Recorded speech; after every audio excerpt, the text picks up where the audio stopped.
valley of the shadow of death, and I fear no evil, because I'm blind to it all. In my mind, and my gun that comfort me, because I know I'll kill my enemies when they come. Surely goodness and mercy will follow me all the days of my life, and I will dwell on this earth forevermore. Said I walk beside the still waters, and they restore my soul, but I can't walk on the path of the right, because I'm wrong. Boa noite, gente. A gente vai dar continuidade então ao tema da nossa série, Relacionamentos na Trincheira. E assim, como a gente já tem falado ao longo das semanas, de fato, assim, a gente podia dar uma adiada Natal, essas festividades de final de ano, para dar tempo da galera se acertar, né? Pedir perdão, todo mundo ficar bem, para a gente poder ceiar, porque, gente, foi muito complicado. Mas isso não é complicado só a cada 4 anos, quando a gente fala de política, não. A gente já vive diversos problemas ao longo da nossa existência, e se tem um lugar que concentra problema, é dentro de casa, né? É porque o problema é pessoa, gente. Se não tivesse gente, daria tudo certo. O problema é que tem gente. Se não tivesse gente, estava tudo tranquilo. Mas não tem como a gente fugir, então fica por isso, né? E a gente já tem falado ao longo do tempo sobre como que a gente deve, então, analisar os nossos relacionamentos a partir da Bíblia. E o tema hoje é ataque em bloco. Eu queria que, antes da gente falar mesmo a respeito do tema, que a gente lesse o texto de hoje. Está lá em Atos, capítulo 2, do versículo 42 ao versículo 47. Essa versão é provavelmente diferente da de vocês, mas vocês vão abrir, com toda certeza, vão deixar abertinho, e vocês vão fazer a leitura junto comigo do texto projetado. Tá dando para todo mundo ver? Assim, o pessoal do fundo aqui está meio complicado, né? Já estou denunciando, ó, eu fui em casa buscar meu óculos porque estava difícil, então já fica aí. Atos capítulo 2, versículo 42 ao versículo 47. Vão acompanhar então? Todo mundo junto? Todos se dedicavam de coração ao ensino dos apóstolos, à comunhão, ao partir do pão e à oração. Havia em todos eles um profundo temor, e os apóstolos realizavam muitos sinais e maravilhas. Tá passando? Opa, tá indo, né? Tá, ok.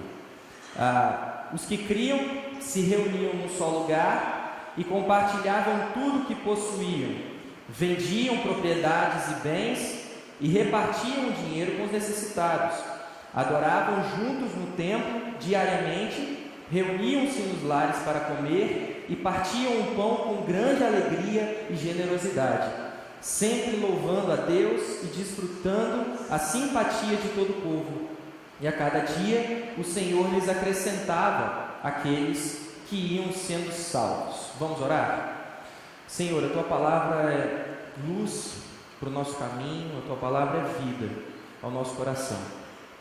Que as Tuas verdades sejam proclamadas aqui nessa noite, que a gente abandone a nossa vida pregressa e que nós nos voltemos ao Teu santo Evangelho. Que a gente se volte para a novidade de vida na cruz de Cristo, que a gente aprenda a viver com o Senhor. Em nome de Jesus, ilumine-nos. Em Cristo nós oramos. Amém. Joia. Então, o que a gente já falou?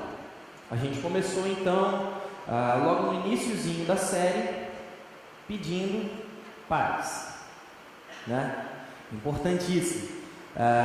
Se a primeira atitude que a gente tem que ter enquanto cristãos é continuar nesse vínculo de paz e promover a serenidade e a harmonia nos nossos relacionamentos, isso é motivado pela palavra do Senhor, e a gente tem isso como exemplo máximo, o amor e a atitude de Deus demonstrado por cada um de nós. A gente percebe que nós estávamos em guerra com o nosso Criador, e Deus pôs paz no nosso meio. Deus acabou com essa guerra, e aquilo que nos separava hoje já não nos separa mais. Se o pecado tinha esse poder de criar inimizade entre nós e Deus, agora Jesus Cristo prova para tudo e todos a todo tempo que nós estamos de volta num relacionamento com o nosso Pai. E por termos esse relacionamento restaurado a partir do nosso Senhor, então nós temos que ser promotores da paz. Então a gente vai para o segundo tema da nossa série, que é justamente entender que se nós então fomos chamados para um relacionamento pacífico, a gente precisa então de fortificar as bases dos nossos relacionamentos. Se a gente sabe, então recebemos a notícia de que estamos de fato em paz com o nosso Criador, como é que a gente se mantém em paz? A gente precisa então fortificar as nossas bases e perceber que nós dependemos do nosso Deus. A gente recebeu tudo de novo a partir de Jesus Cristo. E se os relacionamentos um dia foram rompidos, através da cruz a gente pode perceber que há um recomeço. Então, olhe para a cruz e sinta-se motivado a restabelecer laços que foram um dia rompidos, relacionamentos que estão desgastados. A cruz de Cristo mostra que não existe nada que possa atrapalhar um relacionamento a ser reestruturado novamente. E hoje a gente fala sobre ataque em bloco. Esse é o tema que nós vamos conversar hoje. Mas para explicar bem o que significa ataque em bloco, eu queria dar esse exemplo que é muito prático. É o dia D.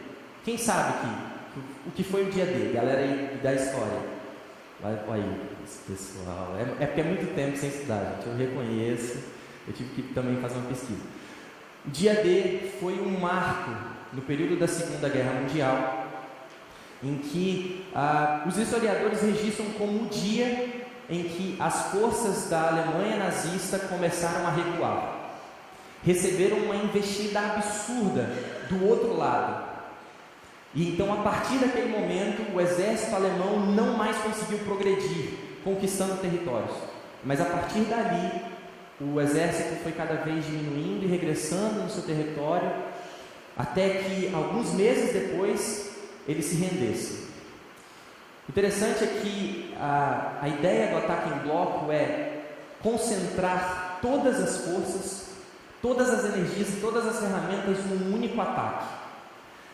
Para o pessoal que joga o War, se vocês jogaram aquele jogo de tabuleiro, sabe quando você está querendo conquistar um determinado território em um outro continente, você junta todos os exércitos num territóriozinho só para poder atacar. É mais ou menos isso. Ataque em bloco é quando a gente concentra todas as nossas energias num único ataque, depositando assim as esperanças nesse ataque, nessa investida. Foi muita energia depositada naquele momento, naquele único dia. E a partir de todo o esforço daquele momento, a guerra tomou um outro rumo. Podem olhar os números, 155 mil homens foram direcionados para um trechinho de uma praia ao norte da França. Foram muitos e muitos barcos, muitos navios. Interessante é que um dia antes de todo esse ataque concentrado, cerca de 12 mil paraquedistas foram direcionados para reconhecer o terreno. E somente um terço desses sobreviveu. Mas a gente olha para esse dia e não sabe o que aconteceu antes. E aí eu vou dizer um pouquinho como que foi a organização até que acontecesse esse dia. Entenda o seguinte: o alvo de ataque foi... Peraí, isso aqui está funcionando. Foi ataque aqui. Foi aqui que aconteceu o dia D. Foi nessa faixa de terra. A questão é que há meses antes do ataque acontecer, o exército começou a mobilizar todas as suas tropas para o sul da Inglaterra, aqui. A contra-inteligência alemã percebeu que eles estavam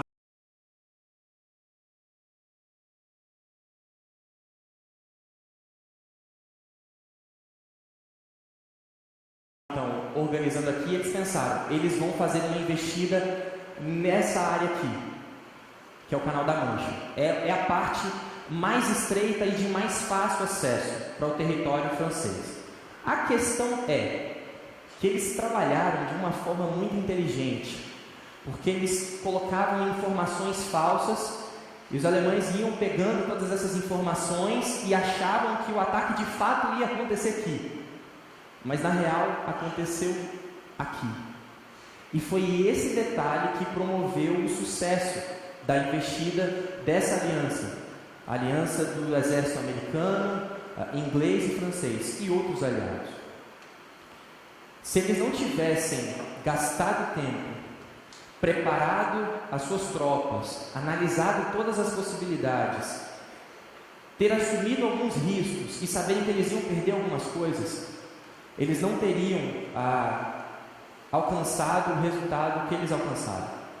Foi a partir de todo o desprendimento intelectual, físico, mental, espiritual dessas pessoas que hoje a gente está como a gente está, porque não dá para a gente saber o que seria se a Alemanha tivesse prevalecido.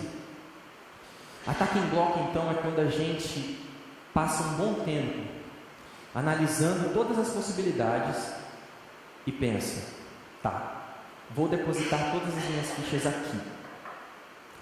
E é por isso que a gente tem usado essa temática como exemplo, porque se nos domingos anteriores a gente tem percebido que as Escrituras nos revelam que Deus colocou paz no relacionamento de guerra que nós tínhamos com o Criador, e então Ele faz com que nós permaneçamos nesse ambiente de paz e que nós devemos espelhar essa mesma paz nos nossos relacionamentos uns com os outros.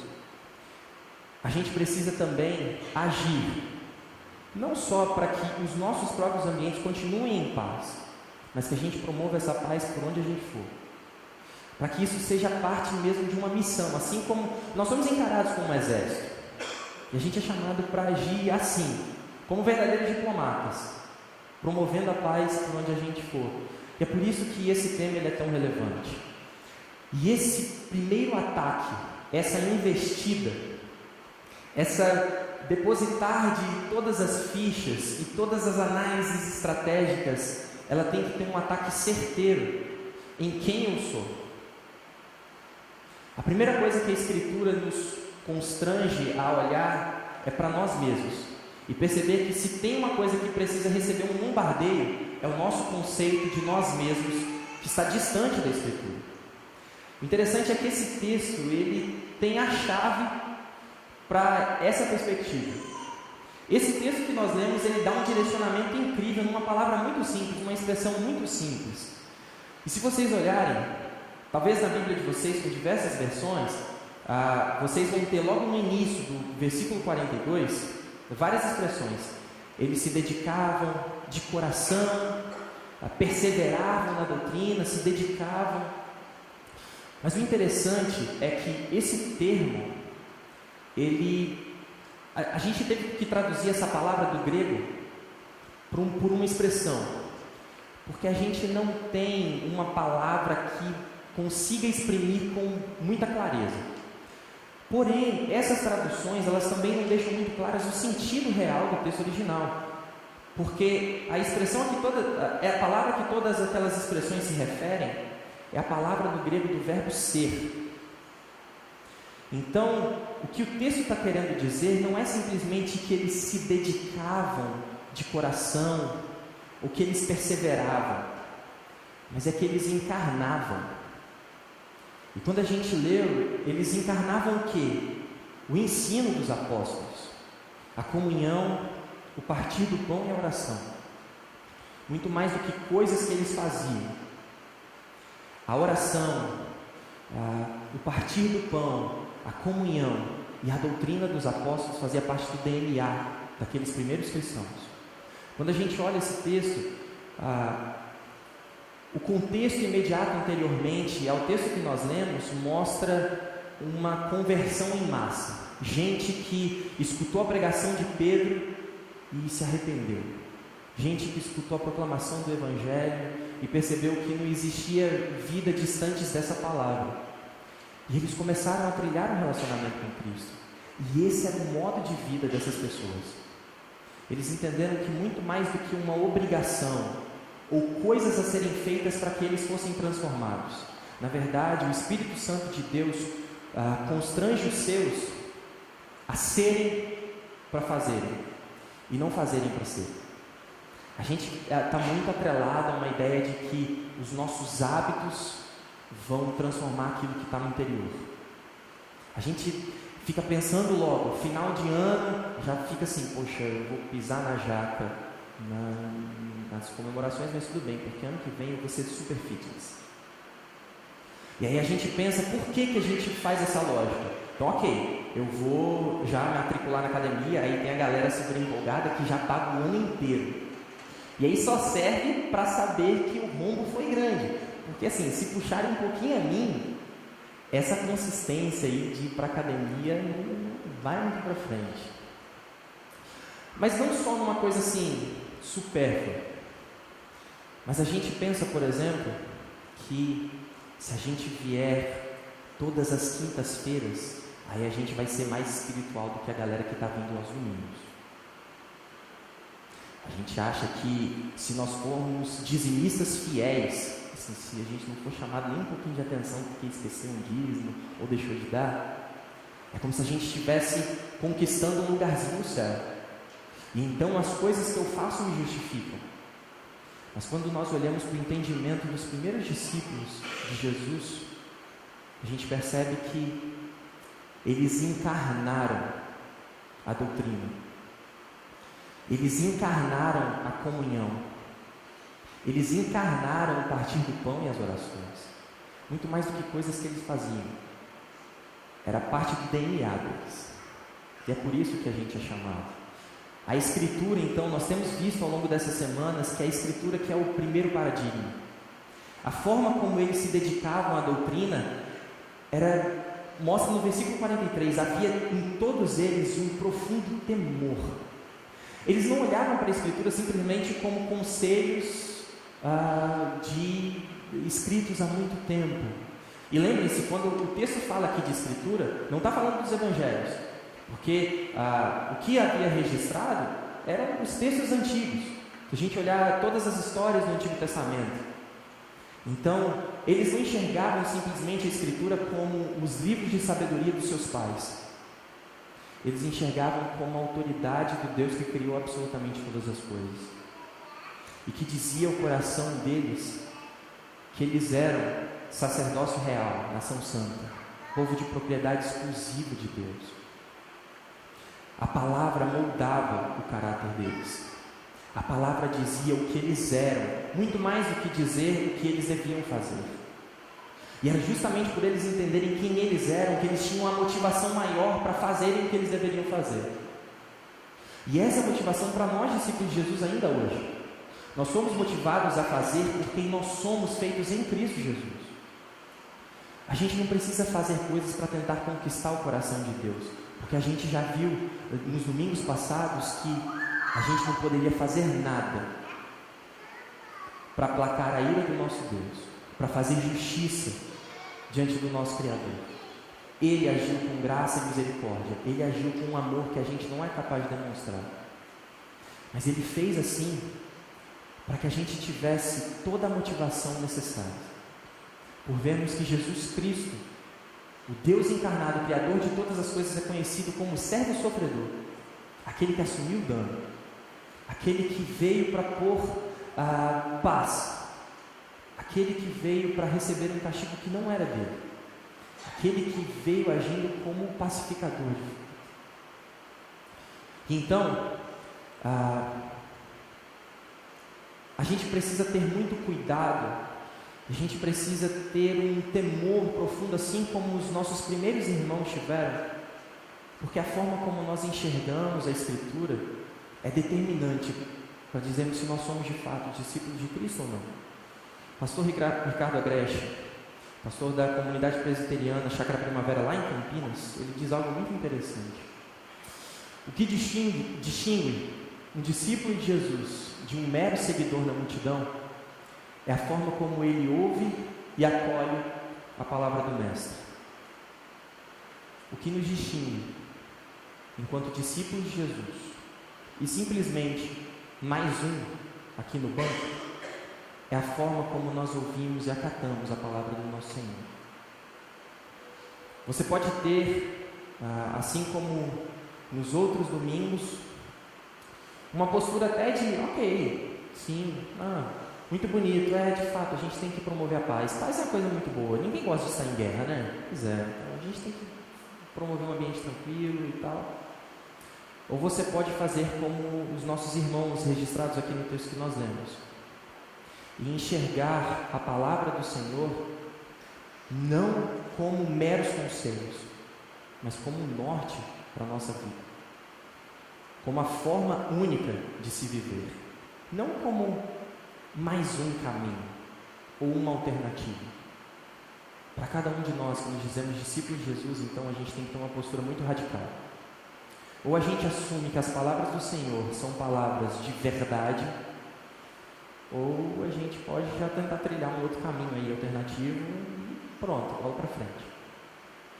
É por isso então que quando a gente fala sobre relacionamentos e a energia que nós devemos gastar para que sejamos promotores da paz, a energia que nós precisamos gastar, as estratégias que nós devemos traçar para que a gente consiga de fato viver de forma digna do Evangelho do Senhor, a gente precisa, no primeiro momento, então, encarnar a palavra de Deus.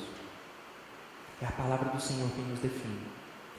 Agora, o que a gente tem negligenciado ao longo do tempo é que, de certa forma, ainda mais para você presbiteriano, falar da palavra de Deus e do ensino dos apóstolos e da doutrina é uma fala bem comum. A gente cresceu na EBD. Se a gente for comparar nossas igrejas a outras denominações, a gente dá anos-luz assim no ensino da doutrina, coisa maravilhosa, a gente se orgulha super disso.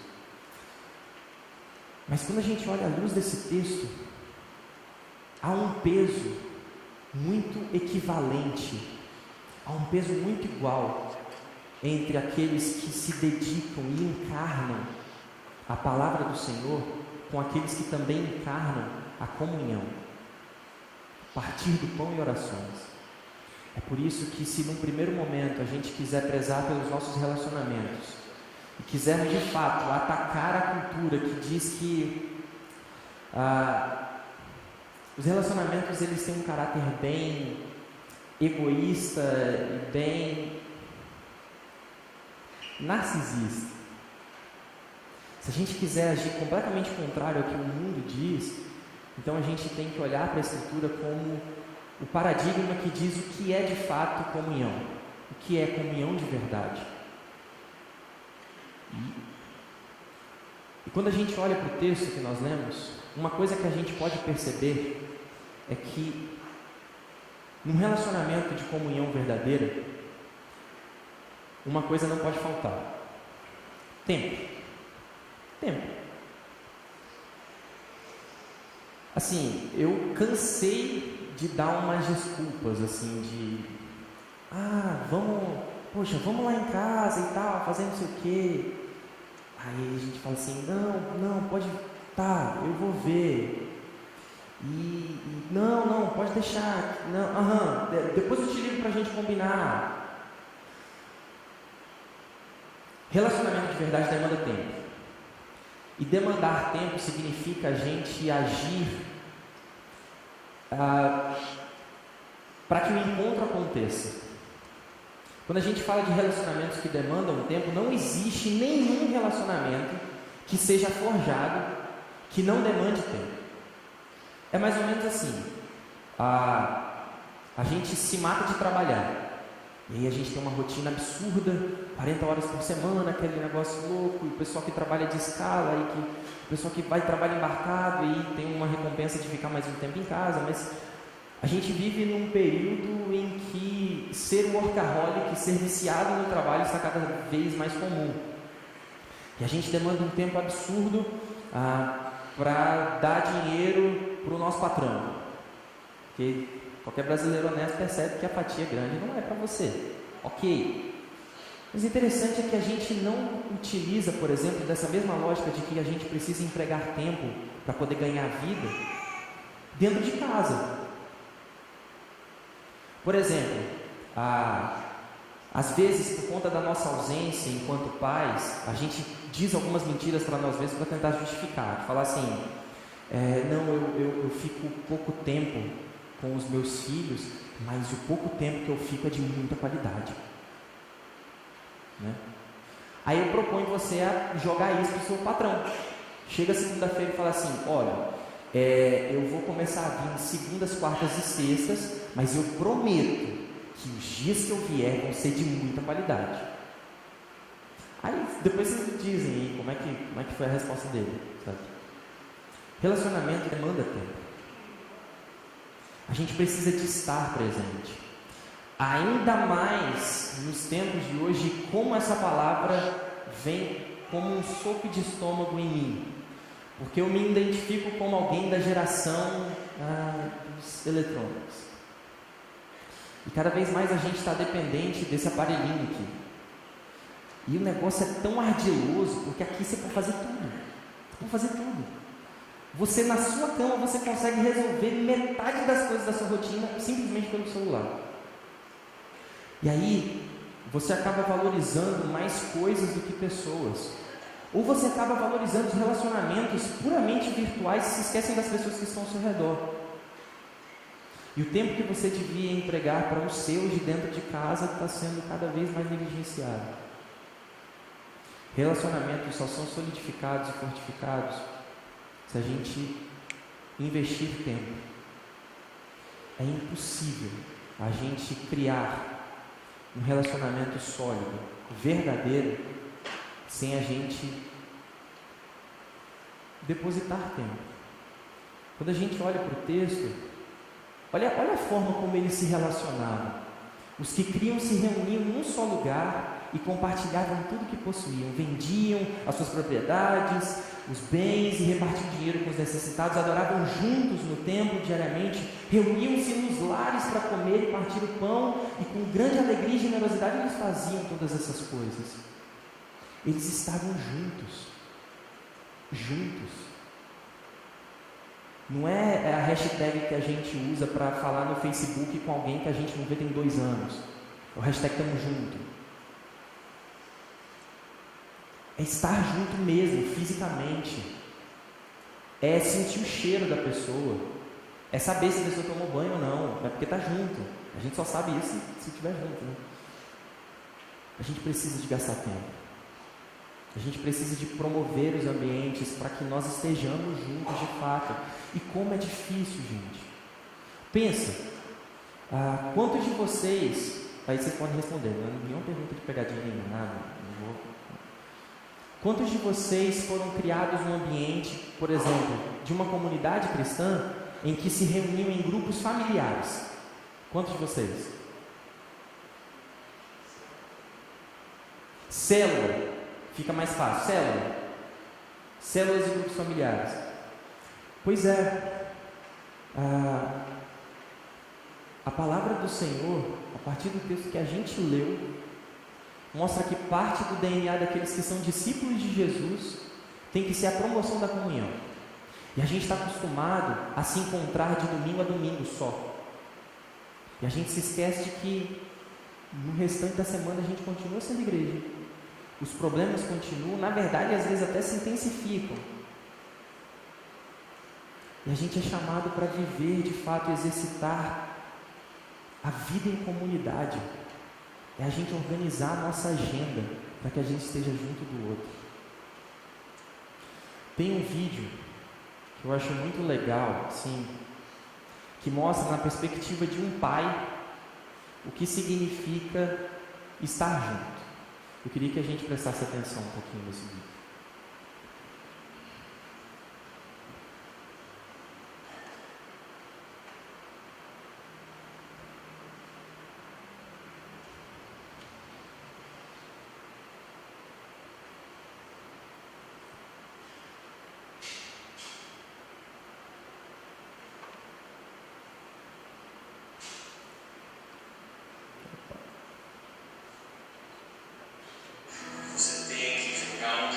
Volta lá, Ives, por favor.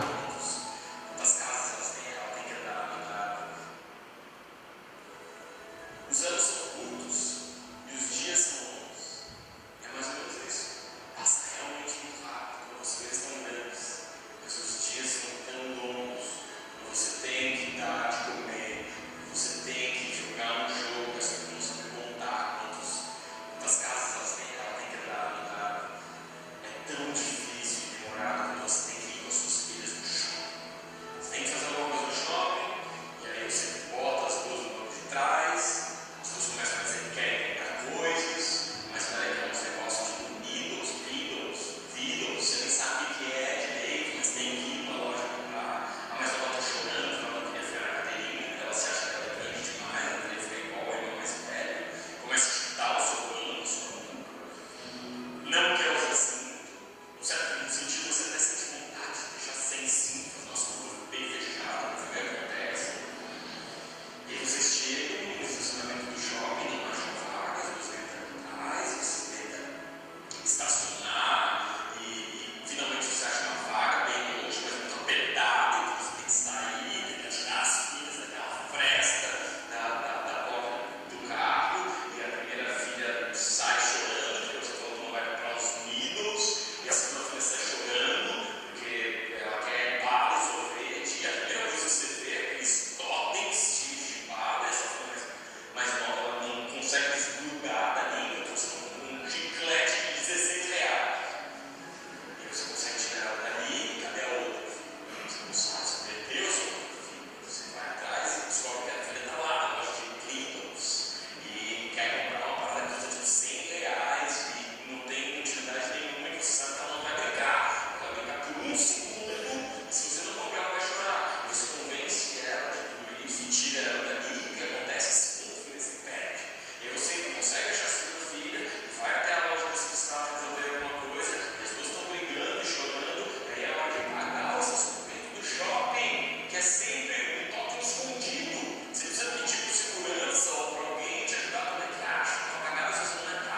É no terceiro andar, escondido depois da direita, e a noite estava senha, saca? É impossível!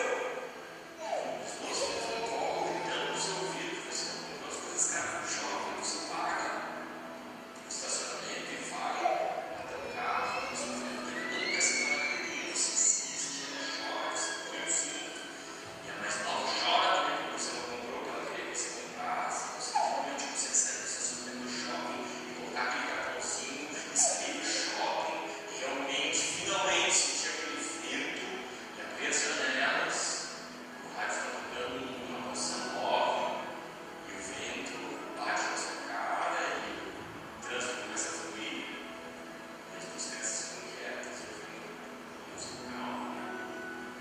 Todos os sinais começam a ficar abertos para você, todo mundo começa a cantar uma no carro e aí você entende por que você sempre está nas coisas.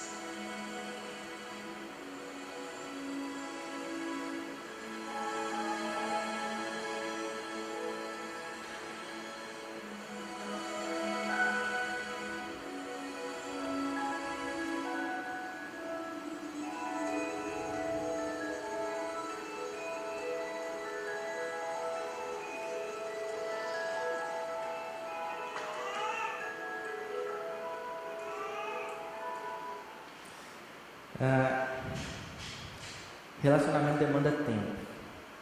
Demais. A gente tem que se fazer presente. A gente só consegue saber qual é a dor do outro se a gente estiver junto. A gente só consegue saber qual que é a demanda do outro, o que ele está passando se a gente estiver junto. E a gente tem um baita de um privilégio, porque hoje a tecnologia avançou de uma forma que pelo menos a gente consegue dar um telefonema no meio da madrugada, quando o nosso coração está muito apertado. A gente precisa de depositar nossos tempos, porque somente quando a gente deposita tempo que a gente pode dar um outro passo em direção a essa comunhão verdadeira, que é a cumplicidade. Quando a gente olha para o texto aqui, a gente percebe o caráter do relacionamento dessas pessoas. Eles estavam todos unidos a partir da doutrina dos apóstolos. Eles organizavam os seus encontros para estudarem da palavra de Deus. Porque eles sabiam que é pela palavra, é pela boca do Senhor que a gente vai aprender a viver. E as pessoas se reuniam, elas priorizavam o tempo juntos e faziam acontecer para que estivessem juntos. E aí, quando estavam juntas, elas podiam saber qual que era a demanda, qual que era o problema de cada um, o que um estava passando, o que o outro não estava, o que um estava faltando e o outro tinha de sobra. E quando a gente percebe que eles promoviam esses encontros para que juntos eles pudessem saber qual é a demanda de cada um e assim repartir o pão e assim contribuírem juntos assim para que aquele que estivesse necessitado não estivesse mais. Gente, isso é cumplicidade. E no tempo que a gente vive, em que tempo é dinheiro, gastar tempo com o outro é gastar grana com o outro. E a gente já começa fazendo a conta no cifrão, assim, vai subindo assim o dinheiro e a gente já vai pensando assim, coloca na balança, boleto ou fulano. A gente já vai pensando desse jeito. De fato, na lógica do nosso mundo, depositar tempo para o outro é gastar. Mas é gastar diante de um relacionamento em que a gente tem a certeza de que quem nos supre é o nosso Pai. E isso faz toda a diferença. Eu não preciso perder a minha vida trabalhando para ter não sei o quê. E que quando a gente percebe tudo é um castelo de areia. A gente percebe que a gente passou muito tempo aí tentando conquistar coisas que não vão ficar nem para o caixão. E a gente se esquece o que de fato realmente importa. A gente foi chamado por Deus para viver como família. E família que se preze precisa de cumplicidade. É engraçado porque criança é muito legal, assim. Porque é assim, eu tenho 2 irmãos, né? Aí tem o Felipe mais velho e a Raíssa mais nova. A gente sempre foi criado muito junto e a gente se implicava como toda criança sadia e normal deve fazer. A gente se implica e ficava. Eu lembro que eu e meu irmão, a gente saía correndo atrás de Raíssa. E Raíssa pequena, devia ter uns 3 anos, assim, com o cabelo nas alturas, logo depois que acordava. E a gente ficava gritando assim, farofa, farofa, pela casa. Imagina uma mãe, tranquilidade, né, no ambiente. E eu lembro de uma vez que a gente foi assim, correndo e tal, e aí Raíssa foi pela frente, meu irmão foi mais atrás, mas logo em seguida, e eu estava um pouquinho retardatário. E eu só escutei um barulho de ventilador travando, aquele ventiladorzinho assim, porque minha irmã correndo, ela foi e passou pelo ventilador e agarrou o cabelo dela. Aí só coloquei, e ela gritando. E meu irmão saiu correndo, eu saí correndo sem saber, mas eu escutei só. Aí depois a gente ficou sabendo que foi o cabelo dela que estava lá. Teve que cortar um chumaço, foi uma coisa linda.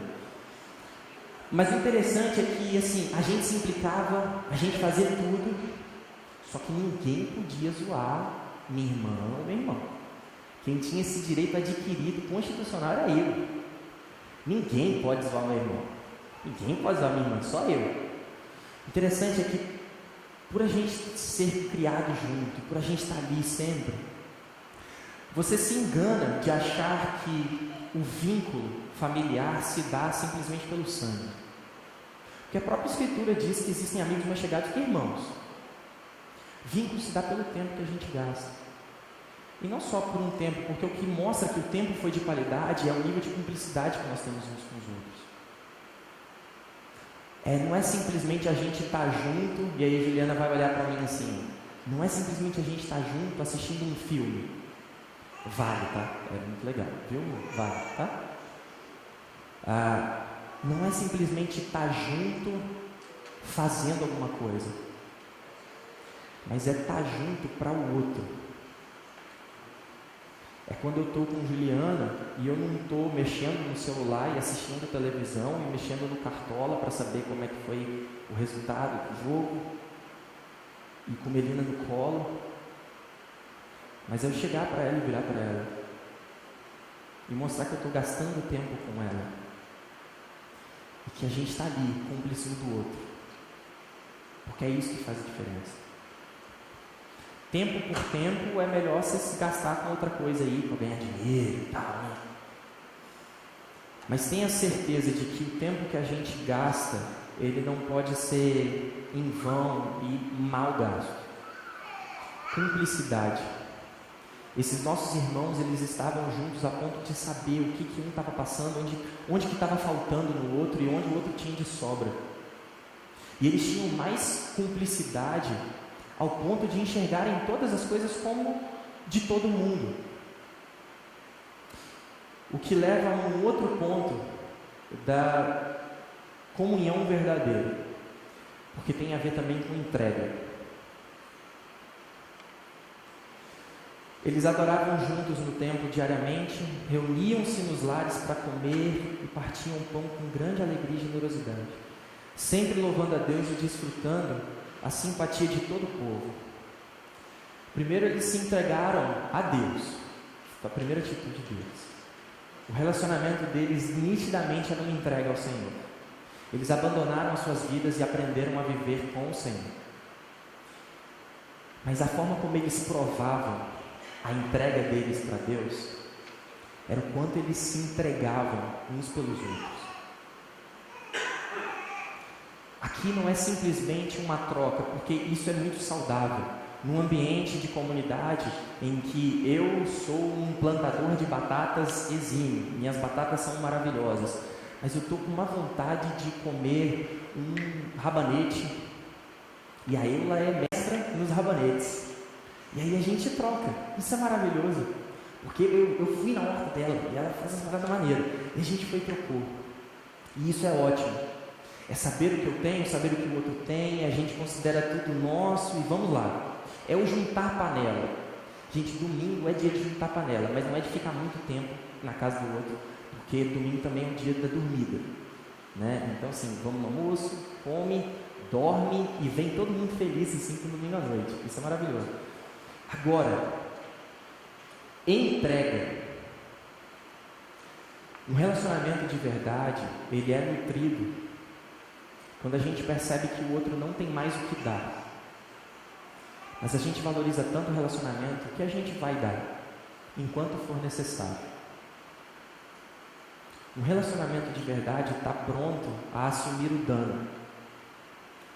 Um relacionamento de verdade não fica computando numa cadernetinha assim, falando assim, uma vez que eu tive que perdoar, mais uma vez em que eu tive que perdoar de novo, terceira vez que eu perdoei e não recebi nenhum obrigado. Entreguei um bolo para fulano e ele nem agradeceu. Não cabe num relacionamento forjado na verdade, promovido em comunhão verdadeira, ficar colocando as coisas numa balança, porque essa é a lógica do nosso mundo, essa é a lógica do pé de guerra que a gente vê, em que as pessoas têm o seu valor a partir do que elas fazem para a gente, das sensações que elas proporcionam. Mas no relacionamento de verdade mora a resiliência dentro de nós para a gente assumir o dano quando necessário. Relacionamentos de verdade, eles são forjados quando o negócio esquenta e quando o atrito aparece e quando a amizade ali é provada. Para todo mundo que é casado, isso é muito fácil da gente visualizar, né? Mas qualquer relacionamento de verdade, ele se baseia nas superações. E para a gente superar atritos, para a gente superar desavenças, a gente tem que se entregar. A gente se entrega de diversas formas. A gente se entrega, a partir do texto que nós lemos, a gente se entrega fisicamente, a partir das coisas que nós temos, em que a nossa casa é a casa do outro, e a gente dá o que é nosso para o outro, nas suas necessidades, nas suas privações. Mas a gente também dá a nossa mente, a gente dá o nosso ombro, quando aquela pessoa está esgotada e não tem para onde recorrer.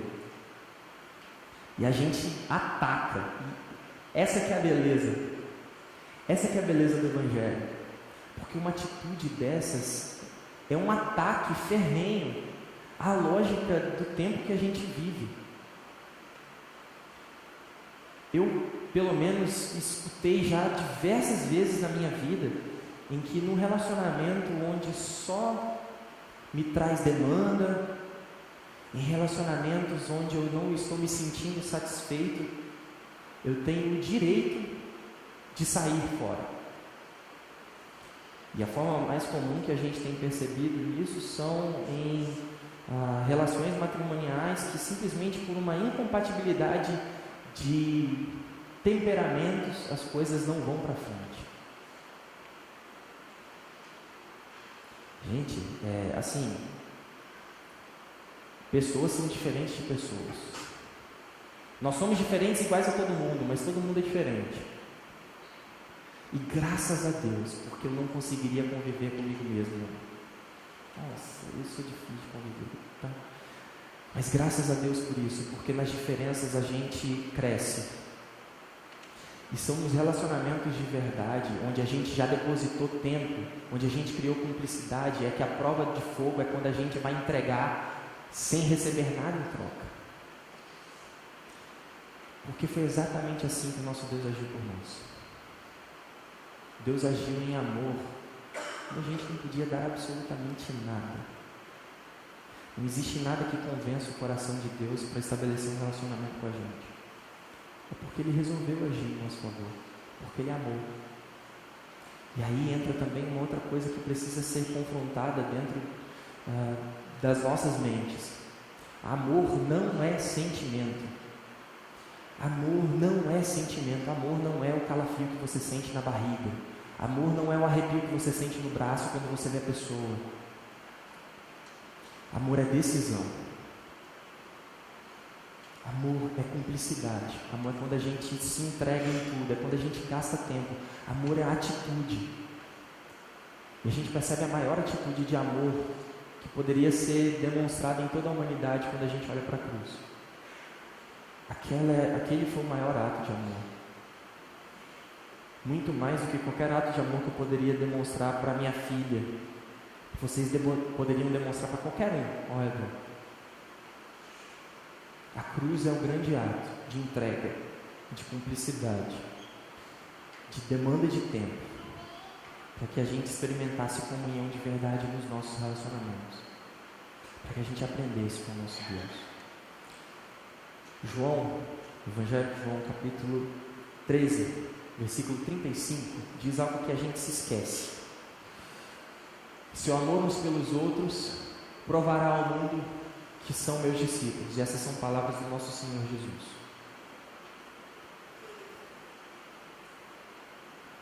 A gente tem, pelo menos no nosso meio religioso, a gente tem cada vez mais se dedicado, por exemplo, ao estudo da doutrina, e isso é bênção de Deus. A gente tem se dedicado ao ensino, por exemplo, dos nossos irmãos reformadores, de gente que foi levantada pelo Senhor, para que colocasse a igreja nos eixos, para que a gente se voltasse às verdades eternas de Deus.